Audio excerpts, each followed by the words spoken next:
Welcome back to the channel and welcome back to another UFC fight prediction video. In this video, I'll be predicting the full card of fights for UFC Fight Night, Hermansson versus Strickland. So without further ado, let's get to the first fight on the card. So in our first fight, we have in the flyweight division, Malcolm Gordon versus Denise Bondar. And I see this one right here is I'm gonna be honest, this is fully a momentum pick. I feel like Gordon kind of shifted his momentum by beating Francisco Figueiredo, the younger brother. I said butter, like Corley Ray, but the younger brother of Malcolm. I said Malcolm Gordon, younger brother of Davison Figueiredo. By the way, maybe I'm getting it wrong. Maybe the older brother, but either way, it's his brother. But yeah, he kind of shifted his momentum, kind of eked out a very close decision over Francisco Figueiredo. Really could have went either way, but he eked it out with some grappling exchanges and just been more active. But ultimately, with this one, like I said, this is a very low confident pick. The more I look at this fight, the more I'm like confused and more I'm not sure. And I think it really comes down to the fact that we haven't really seen Malcolm Gordon really be able to put up consistent performances. He's 1-2 in the UFC, got rocked twice. I mean, he might even be 1-3, I'm thinking, but at least 2 losses in the UFC.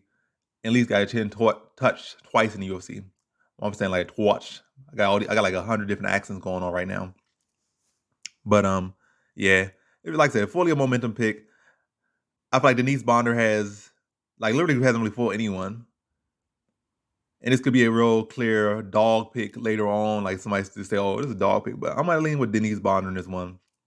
Simply for the fact I can't rely on Gordon's chin. And I just feel like Francisco Figueiredo didn't really fight at all. I mean, he fought very laid back. And that caused him to lose the fight. He fought very lax and very low output. And that allowed Gordon just to, outwork him, out-hustle him. I like with Bondar, I feel like it's like, there's a lot of different things I'm saying in this one. Like, Gordon lost that come by knockout, really. He got submitted in one of those fights, but it really was a result of his chin getting touched. With Bondar on the other side, he has a lot of submission losses, or not a lot of submission, but I think the majority of his losses come by submission, and Gordon is a decorated black belt. So it's like a lot of different factors you got to look at this. But I feel like with this fight, Denise Bondar is going to be aggressive. He's going to be press the pace early, and Gordon does have a questionable chin, and he is a slow starter. So I feel like it'll be a case where Denise Bondar is going to press the gas early and look to get him out of there early, look to swarm early, make him uncomfortable. And I feel like use that wrestling background to, keep this fight on the feet and not really, or at least put the fight in position where he can neutralize Gordon's grappling. And like I said, it's really his main thing to do is press the pace and break down Gordon early. As Gordon's a slow starter and look to get him out of there early. And I think that's what's going to happen. Like, look to be in his face early, look to be touching him, look to be up underneath him and not give him no space to breathe, make him uncomfortable. Gordon's defense is questionable throughout, but especially in that first round. I feel like we either hurt him early in the first round, then put him out in the second round. So in this fight, I have Denise Bondar via second round TKO.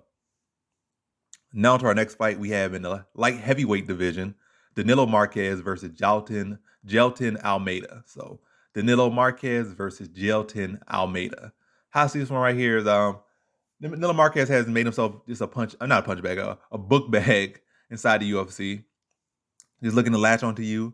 And hopefully you give up a submission, but mostly in the case, if you're not going to give up a submission, he's going to ride you back and ride you for 3 rounds to a lackluster, easy decision, I guess, for him.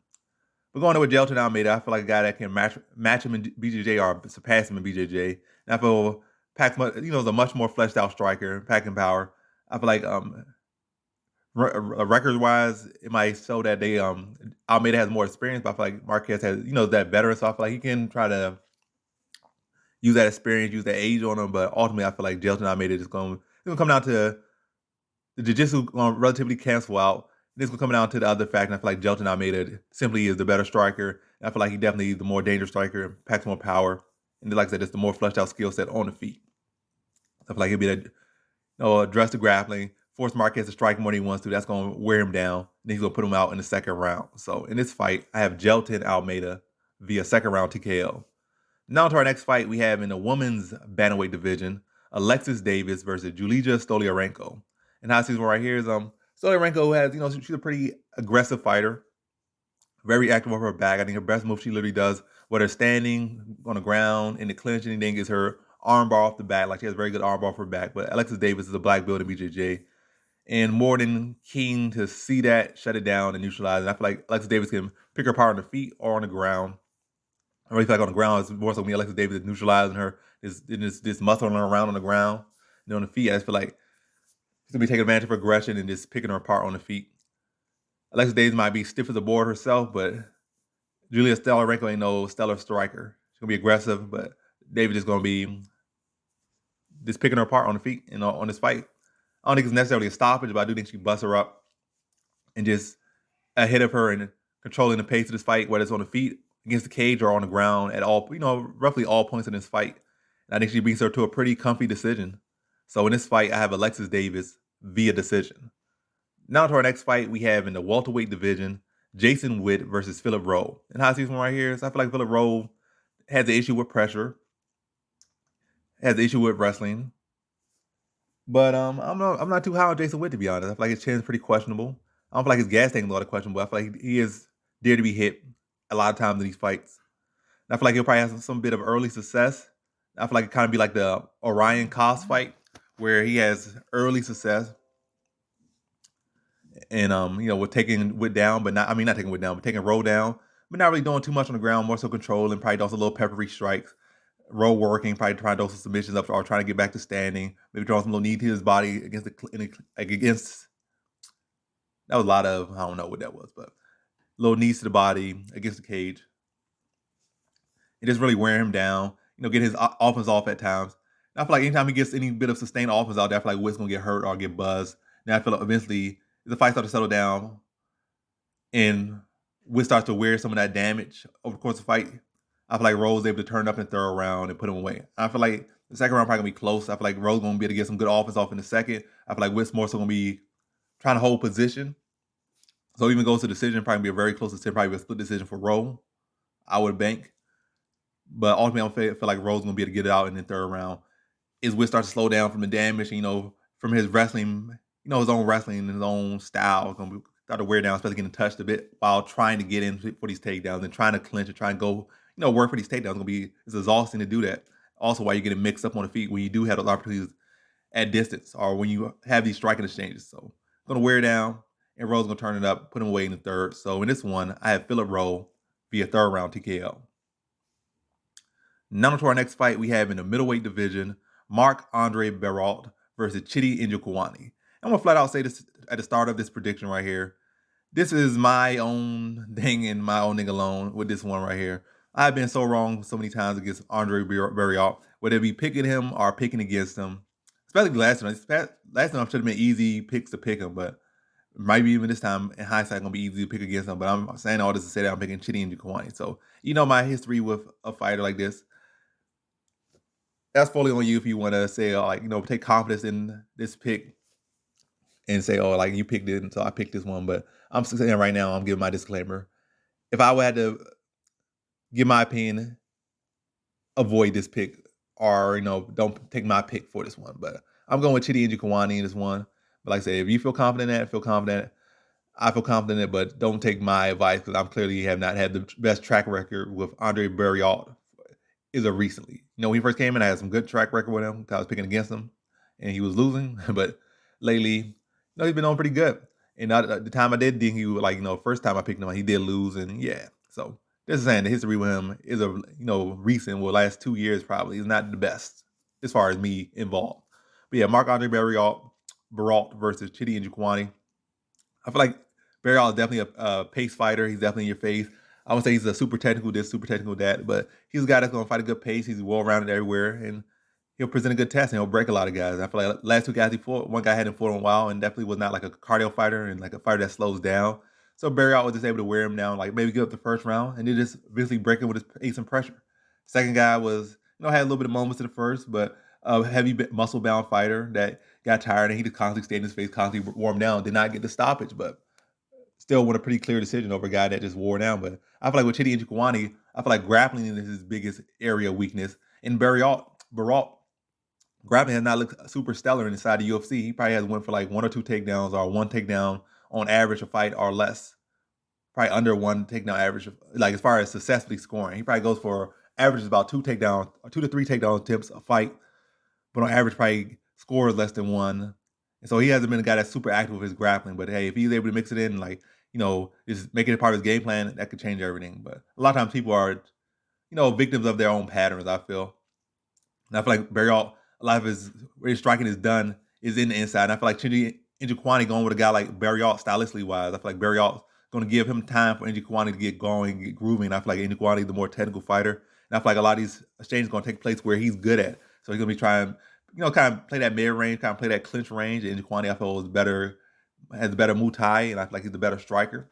And he's not a guy that's like these muscle-bound guys that's going to get tired and just worn down by him. I feel like the best thing for Barriault to do is to look to clinch and like go for takedown, not clinch and try to throw punches or anything. But even then, like just clinching, I feel like gonna be a dangerous area against Njokuani. I feel like his safest path is takedowns. I feel like Njokuani best path is to take advantage of those clinch exchanges, try to get the plum on there, land some knees to the body, then just circle out and then snipe him from a distance. But ultimately, I feel like this is gonna be a pretty competitive fight. But ultimately, I feel like those inside clinches and knees, the elbows gonna break down Barriault. And then that Barriault style, where it usually allows him to settle in, is going to allow Njokuani to settle in. And when Njokuani settles in, it's like really few people who can strike better than him. I think he starts to mix him up and puts him out in the third round. So in this fight, I got Chidi Njokuani via third round TKO. Now to our next fight, we have in the featherweight division, Hakeem Dawodou versus Mike Trizano. So how's this one right here? Mike Trizano is the longer fighter. I feel like he's the more well-rounded fighter, but I feel like his offensive takedowns have not been that stellar, and I feel like Hakeem Dawodou has some pretty solid takedown defense. I feel like he should be able to stop the takedowns.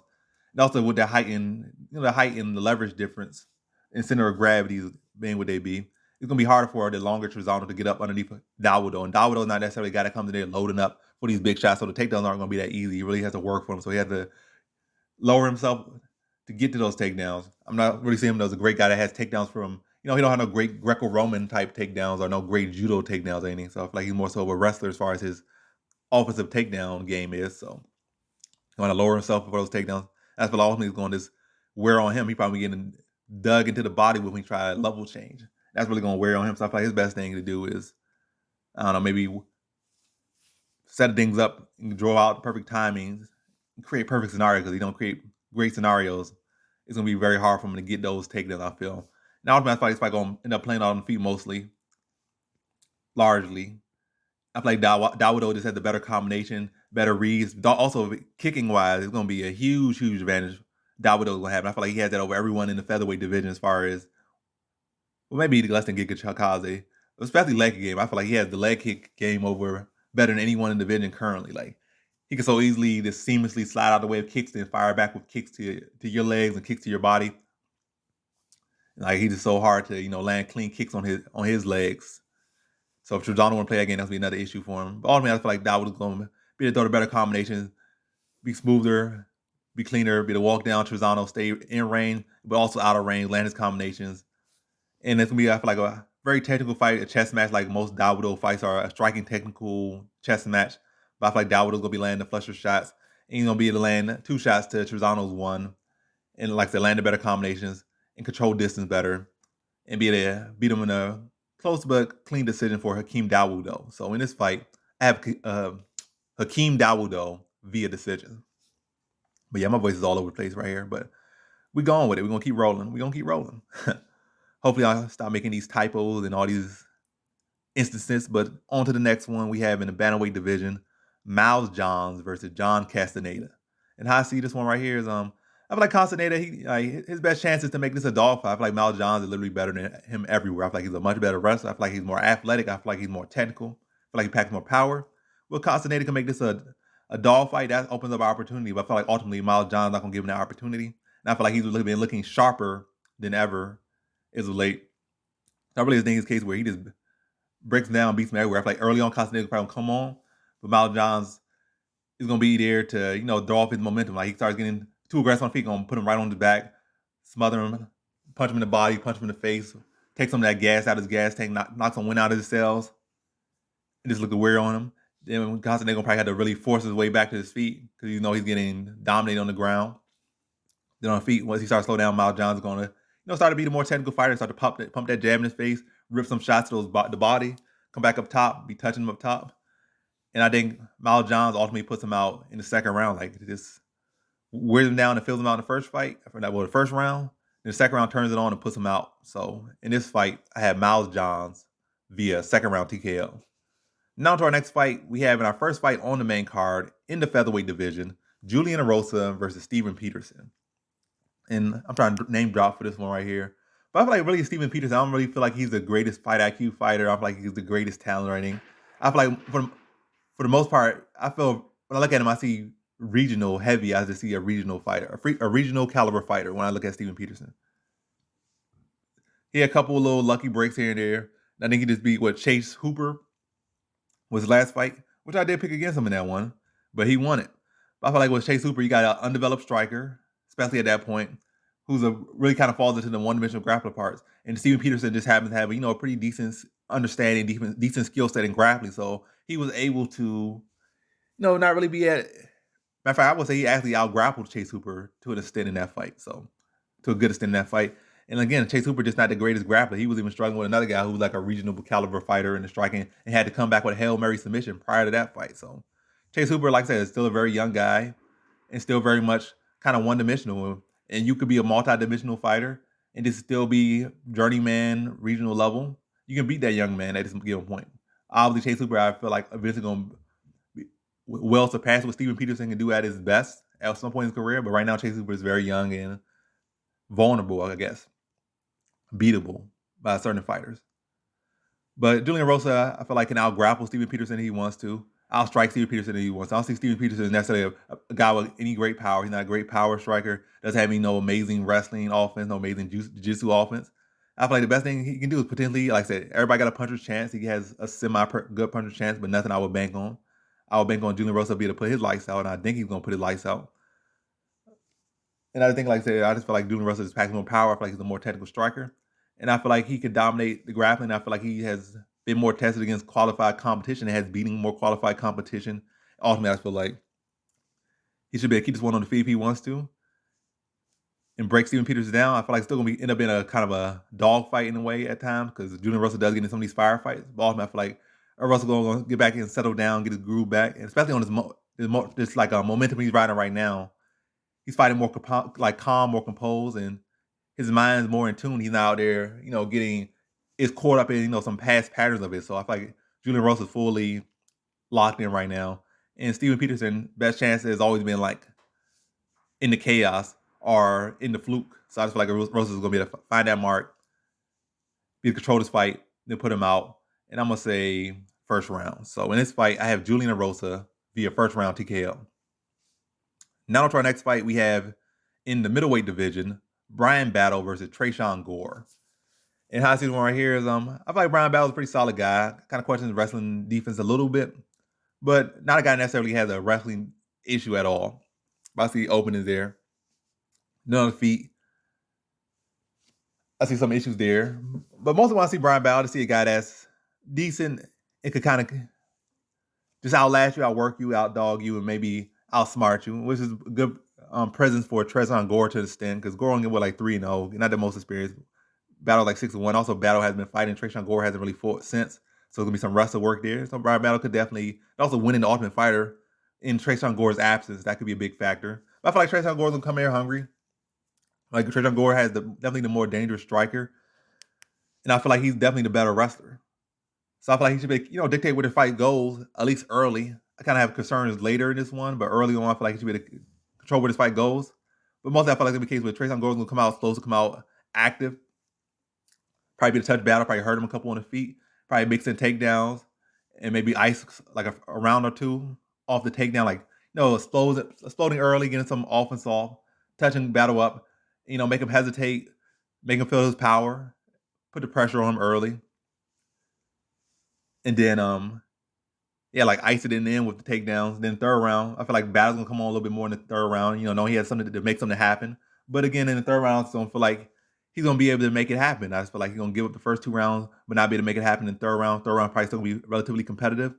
And I feel like Trizano Gore probably gonna get another takedown in that third round, and kind of just laid out and take some time off the clock, whether to the end of the bell or at least some time at some other point in the round. Or other points in the round, just drain the clock off and help him coast to a decision in a way, or at least help him make it to the decision in a way. And I see him winning like a 29-28 over Bryan Battle. So in this fight, I have Trizano Gore via decision. Now to our next fight we have in the light heavyweight division, Sam Alvey versus Brendan Allen. And how I see this one. So this is a short notice bout. Chris Curtis. Phil Hall stepped out with injury, and several other fighters that stepped out with injuries that were supposed to fight Sam Alvey. And now Brendan Allen is stepping up on short notice, and hopefully he sticks in because there's not much more time before the fight comes down. But either way, if another fighter got injured, they should just pull Sam Alvey out and just cut him right there. Like Sam Alvey should have been cut. So that's really what should happen. They should pull out whoever's supposed to fight Sam Alvey, cut him, and just call it a day. It shouldn't be a case like they're trying so desperately to fill somebody in to fight him. Like just cut him. The man's on like a 25 losing streak. Hasn't won in like 4 or 5 years. I'm probably exaggerating a little bit, by the way. Should cut the man. That should be the right move. But how's this fight right here between Sam Alvey and Brendan Allen is? I feel like Sam Alvey has a puncher's chance in this fight. But I feel like Brendan Allen is fresher, sharper. Sam Alvey's style has always been contradictory. Like a guy that's slow but tries to fight a counter fight, a guy with 2 left knees. Try to load up on these big shots and counter people. And he doesn't have the speed or skill to do the style that he wants to do. But I feel like a simple fix to beat him.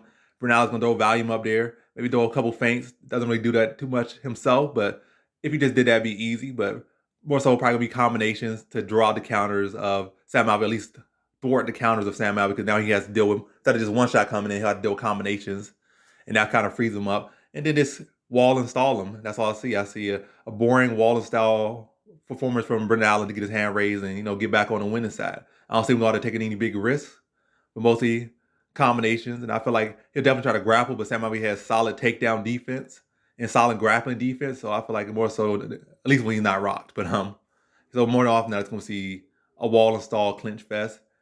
Brendan Allen probably has some good positions, but Sam Alvey's going to be able to get back to neutral and probably get back to standing and just ultimately get beat by volume in position. So in this one, I have Brendan Allen via decision.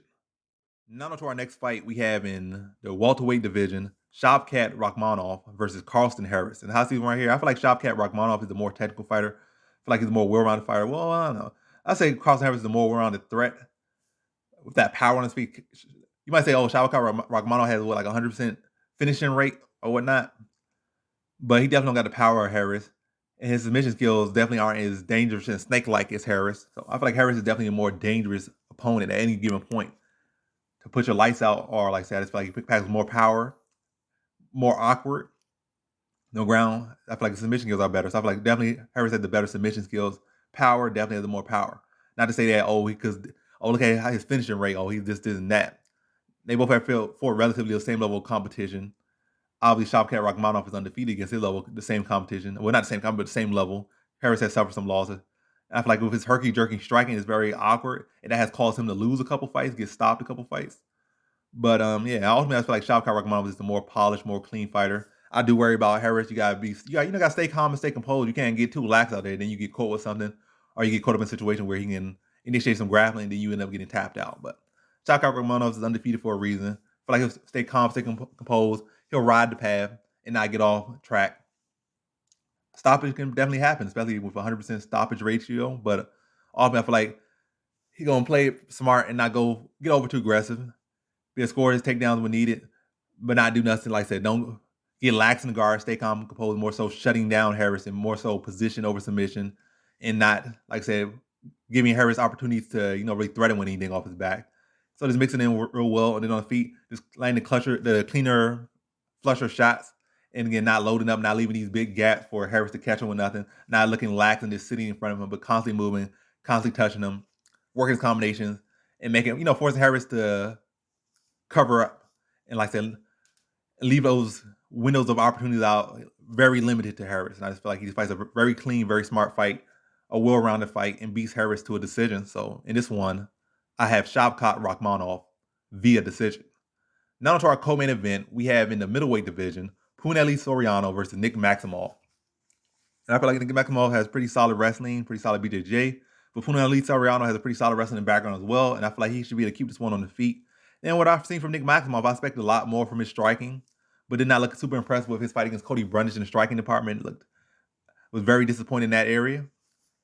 But ultimately, yeah, I'm going to lean to Punahele Soriano in this one. I feel like he should be able to keep this on the feet, at least be able to, address the wrestling and grappling of Maximov pretty well by really not even engaging with that too much. If he has like he has more pop in his punches and is more comfortable in that area where I feel like Maximov even against a almost one-dimensional wrestler, like struggle with him. I feel like he should have been able to dictate the striking more. But I feel like low-key Brundage outstruck him. And it was that Maximov out-wrestled Brundage. So maybe a good thing in his wrestling, the fact that he out-wrestled the wrestler, out-grappled the wrestler. But again, was not impressed with his striking at all in that one. I like pointlessly Soriano to be able to land more power shots in a very close fight. You pretty much win by stuffing the takedowns, landing the heavier shots, and controlling the striking battle, and edging it in a very close decision. So in this one, I have Punali Soriano via decision. Now onto our main event, we have in the middleweight division, Jack Hermansson versus Sean Strickland. And the high season right here between Hermansson versus Strickland is first thing I'm gonna say, like this year has been crazy so far is momentum. Like typically in years past, momentum has been a huge factor and a huge trend and a huge constant. But this year starting out saying like momentum is not as big a factor as previous years. So like Strickland riding the good momentum, Hermansson, like you see him lose a couple times down. Like you've seen what he's good at. Like he can't get the fight to the ground. I mean, he can't get the fight to the ground. If he cannot get the fight to the ground, I'm gonna say it again. If he cannot get the fight to the ground, you see him struggle. You see when he gets touched, you see him wilt. So pressure, volume, stuffing the takedown is almost like a recipe to beating Hermansson, or at least stuffing the takedown and touching Hermansson. Like you got some power, you can put him out. You can't stay in his face because stuff like even against Edmund Shabazian, it was a very close fight, and he would desperately needed that takedown to edge that fight. But when the fight was standing, just by Shabazian just constantly in his face, constantly touching him, like Hermansson did not look comfortable, and that's what Sean Strickland does. He's a arm punching champion. Like he'll throw the little weak strikes, but he'll constantly keep throwing them and constantly be in your face. And every now and then he'll load up and throw a big shot in there or put some power in them. Mostly he was constantly in your face, constantly walking down and exhausting you. And he has improved on his takedown defense, improved on his grappling in areas. And also Sean Strickland is originally a grappler. I feel like his over time he worked on his wrestling more. He worked on striking more. Now he become more like a boxer as of right now. But ultimately, I felt like Hermansson, if he gets to the ground, this is a very different fight. Hermansson probably has one of the scariest top games in all of MMA. So you don't want to be up underneath him. And Strickland can't get too lax. And if Jack Hermansson prepares properly, Sean Strickland is a very beatable guy. But if he sticks to who he is and he sticks to patterns, this is Sean Strickland's fight all day. I'm gonna lean to that as of right now. Until otherwise, and I've already made my pick to be honest anyway, so I'm not going back at this point anyway. But yeah, Sean Strickland versus Jack Hermansson. I think the case where Strickland's going to be to address the grappling of Hermansson and stuff the takedowns. Especially, it's hard to get takedowns when you're going backwards. So Sean Strickland's going to get him going back early. That's going to instantly probably drop the success rate of the takedowns of Hermansson at least 50%. At least 50%. A longer man. And then you're going back, and then you're going to get the takedown. You got to get up underneath or to get the clinch. And then Sean Strickland constantly doing these punches, so it's hard to get those underhooks on him. So and Strickland, it's like Hermansson had the most fluid head movement or fluid movement. He's a big Jack Skeleton looking dude, so it'd be hard for him to navigate when you're constantly getting peppered in the face, constantly walk down. I feel like the case is going to be Sean Strickland constantly in his face, stuffing the takedown, peppering for nonstop pressure, nonstop volume, not giving him a chance to breathe. Hermansson not dealing with it well. The ultimate, of course, of the fight, I feel like in 3 rounds, he breaks him down and puts him away in the 3rd round. So in this fight, I have Sean Strickland via 3rd round TKO. And that concludes my fight predictions for the full card of fights for UFC Fight Night, Hermansson versus Strickland. And as always, thanks for watching.